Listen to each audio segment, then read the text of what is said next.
I'm okay, I'm fine. Kincana, kincana, teng neng neng neng neng. Ku menahan rasa sakit, rasa sakit. Few moments later. Assalamualaikum warahmatullahi wabarakatuh. Waalaikumsalam warahmatullahi wabarakatuh. Apa kabarnya kalian semua? Di pertemuan kali ini kita akan membahas tentang ancaman dan usaha merubah Pancasila sebagai dasar negara. Namun sebelum itu kita akan laksanakan terlebih dahulu ya. Amerika Afriantika Jaharut, hadir Bu. Arina Khalifah, hadir Bu. Imam Mustafa Nasution, Ya Bu. Cornelia Efriana Mumu, Perseveranda Virgilia Nita Niu, hadir Bu. Putri Renanda Leksana, hadir Bu. Raffi Fauzan Nugraha, izin ya, hadir Bu. Sarah Nurul Lail, hadir Bu. Setio Pambudi, Dir Bu. Sigit Nurdiansyah, Dir. Wildan Syabani, Hadir Bu. Zahrainis Salma.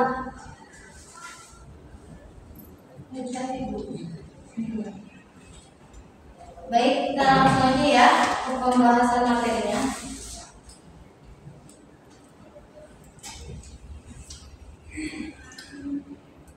Ancaman dan usaha merubah Pancasila sebagai dasar negara. Penerapan Pancasila dari masa ke masa. Kelihatan semuanya? Ya, Bu. Ya Bu. Penerapan Pancasila dari masa ke masa itu ada 4 masa. Yang pertama, masa Orde Kemerdekaan Indonesia 1945 sampai 1959. Kemudian ada masa Orde Lama dari 1959 sampai 1966. Kemudian ada masa Orde Baru dari 1966 sampai 1998. Yang terakhir yakni masa reformasi dari 1998 sampai saat ini sekarang. Masa awal kemerdekaan Indonesia 1945 sampai 1959, upaya untuk mengganti Pancasila sebagai dasar negara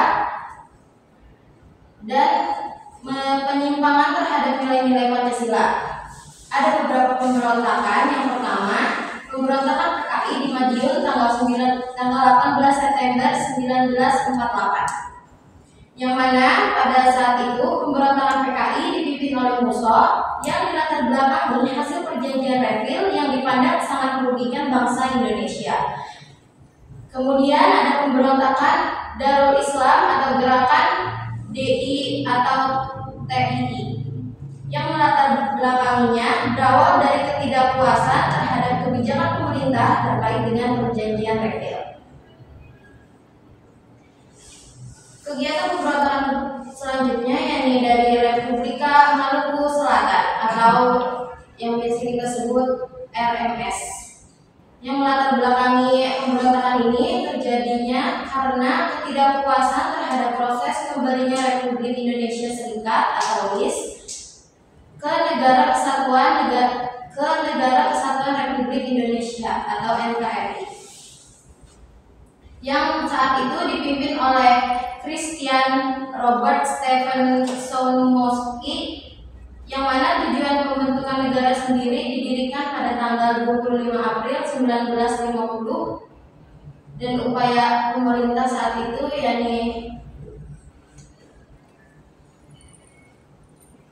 yang keempat ada pemberontakan pemerintahan revolusioner Republik Indonesia PRRI atau Pemesta yang dipimpin oleh Jarifuddin Prawira Negara dan Venteste Sumual.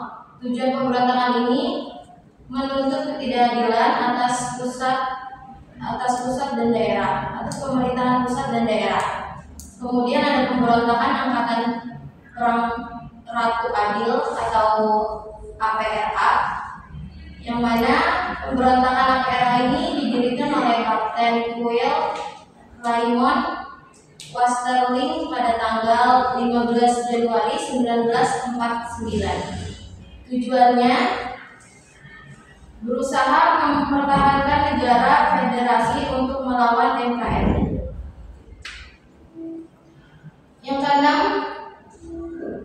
perubahan bentuk negara dari Republik Indonesia Serikat atau RIS menjadi Negara Kesatuan Republik Indonesia NKRI. Sedangkan konstitusi yang berlaku adalah Undang-Undang Dasar Sementara 1950.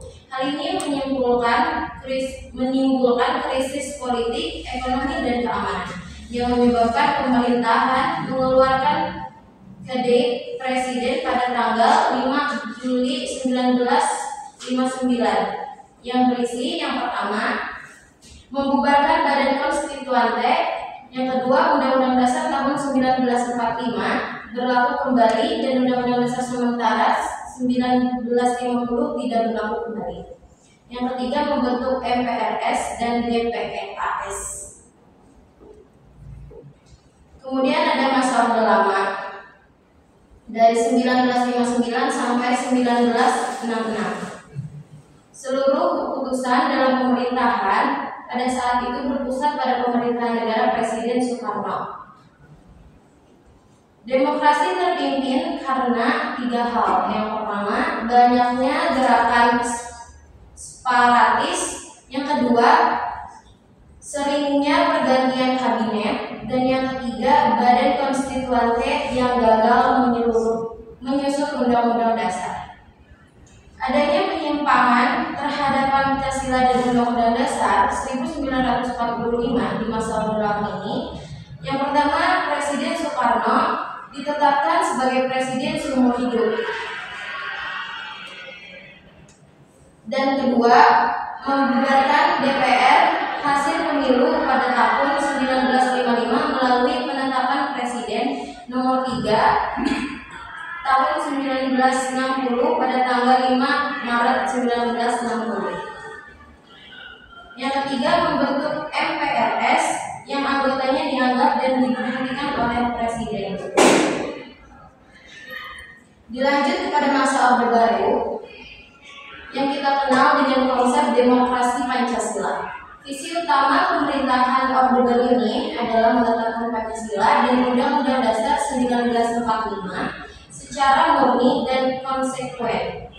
Kebebasan berpolitik dibatasi dengan 3 partai pada saat itu, hanya PPP, Golkar, dan PDI. Kemudian kasus HAM di mana-mana contohnya seperti Tanjung Priuk dan Semanggi. Dilanjut kepada masa reformasi 1998 sampai saat ini, yang mana pada masa reformasi ini adanya kebebasan berbicara, konflik di berbagai daerah, serta menurunnya rasa persatuan dan kesatuan.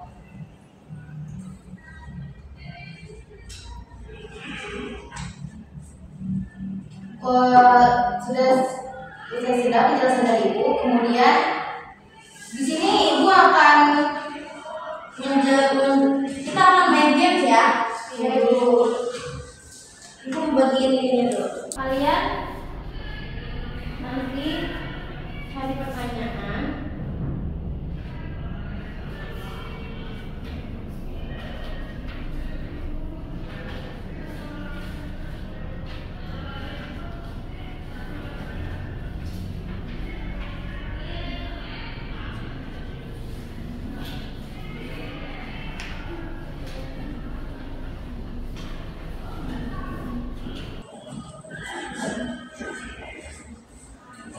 Ibu beri waktu untuk mencari pertanyaan ya. Ibu, nanti kita main sebentar.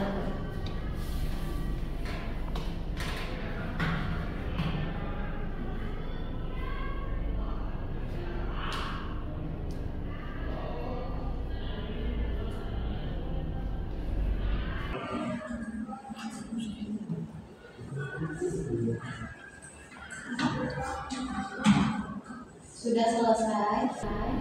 Sudah Bu. Kumpulkan ke sini.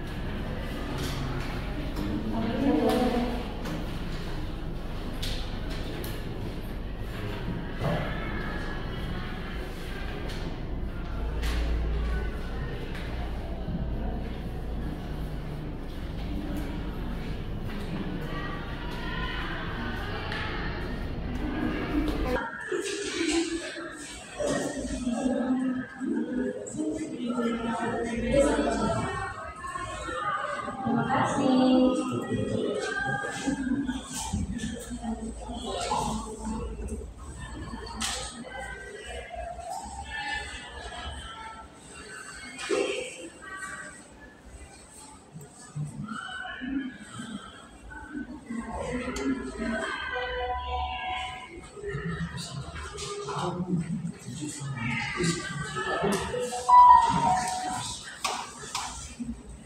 Baik, di sini kita akan main games yang namanya snowball throwing. Ada yang tahu snowball throwing itu apa? Jadi snowball throwing itu pertanyaan kalian nanti ibu bikin bulat kertas, yang mana bola kertas tersebut nanti kalian bernyanyi dan dioper. Ngerti?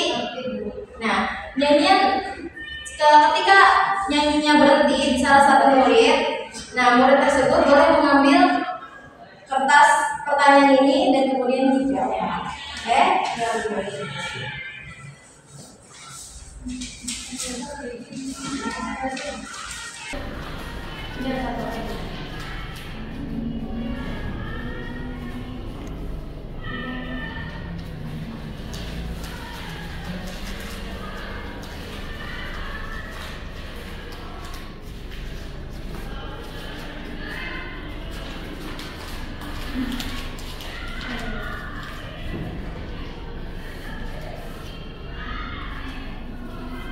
Kertasnya dimulai dari sini ya, kalian nyanyi ya. Nyanyi apa Bu? Terserah, apa balonku? Boleh. Yuk, 1, 2, 3. Balonku ada di mana? Baru kabarnya. Kuning cerah, merah muda.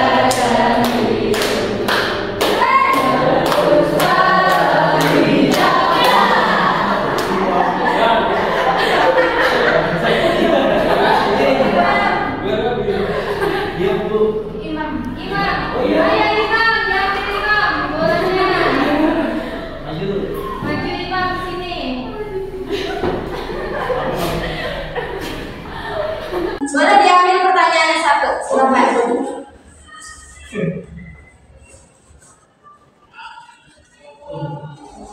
Sini boleh.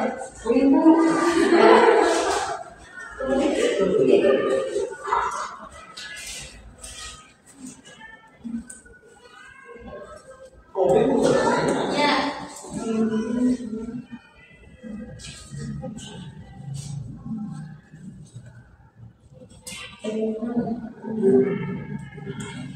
Ya, pertanyaan dari Flexi Grande ya.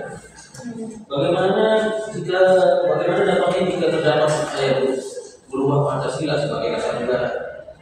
Jawabannya? Dijawab ya, Imam.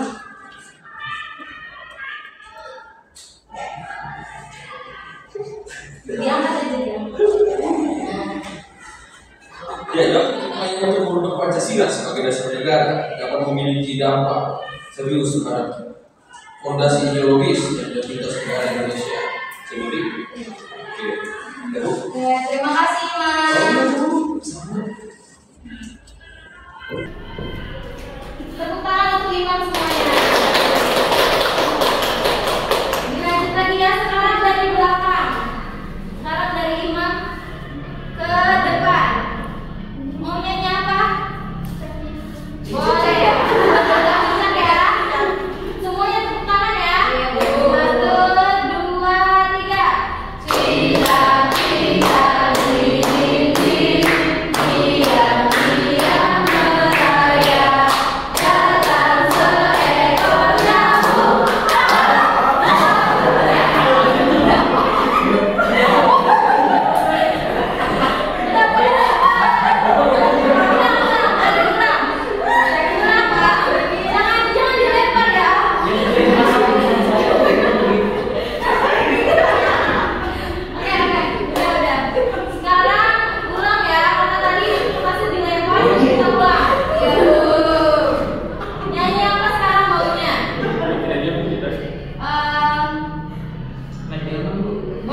Pertanyaan dari Amerika. Sebutkan siapa aktivis yang hilang ketika masa Orde Baru. Salah satu contoh aktivis yang hilang selama masa Orde Baru di Indonesia adalah aktivis pro demokrasi. Pro demokrasi itu seperti apa ya? Contoh namanya? Ada yang bisa jawab? Boleh, silakan. Saya namanya yang tahu, Bu. Iya, nggak apa-apa. Namanya Wiji Tukul. Iya. Kenapa Wiji Tukul? Wiji Tukul hilang pada tahun 1998 dan saat ini masih belum ditemukan. Iya, salah satu contoh aktivis yang hilang itu Wiji Tukul ya. Iya, Bu. Kita mulai lagi gamesnya. Ingin kita nyanyi Pelangi boleh. Mau dari depan atau dari belakang? Dari depan. Boleh. Mulai ya. Pelangi, alangkah indahmu, merah putih hijau, biru biru, berlukis bungaku, siapa berangkat, pelangi jutaan Tuhan.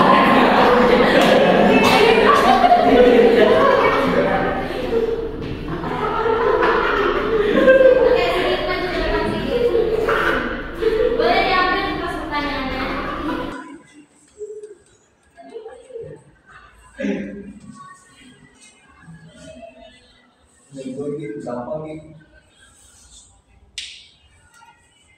Dari beda apa implementasi hukum jika ada usaha mengubah Pancasila sebagai dasar negara. Jadi jawabannya implementasi hukum dari usaha mengubah Pancasila sebagai dasar negara dapat mencakup pelanggaran terhadap konstitusi Indonesia.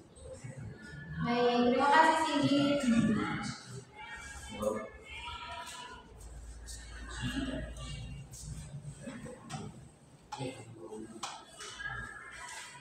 Nah, dari materi yang sudah Ibu jelaskan, apa yang kalian tangkap pada ancaman dan usaha Pancasila untuk berubah?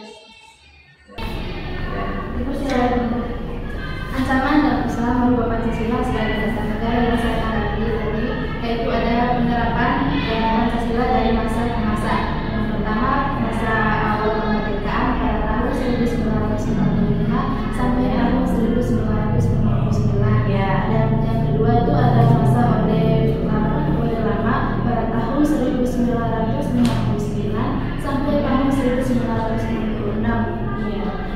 Yang ketiga itu ada masa Orde Baru pada tahun 1966 sampai 1998, dan yang terakhir itu ada masa reformasi pada tahun 1998 sampai sekarang. Oke, terima kasih Cornelia. Berikan tepuk tangan.